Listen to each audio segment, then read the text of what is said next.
شروع کرتا ہوں اللہ کے نام سے جو بڑا مہربان اور نہایت رحم کرنے والا ہے۔ حضرت ابو امامہ رضی اللہ تعالیٰ عنہ سے مروی ہے، کہتے ہیں کہ ایک آدمی نے کہا، اے اللہ کے رسول، ایمان کیا ہے؟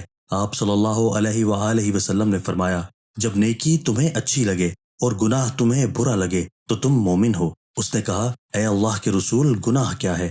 آپ صلی اللہ علیہ وآلہ وسلم نے فرمایا، جب تمہارے سینے میں کسی چیز کے بارے میں کوئی اندیشہ یا شک وغیرہ ہو تو اسے چھوڑ دو۔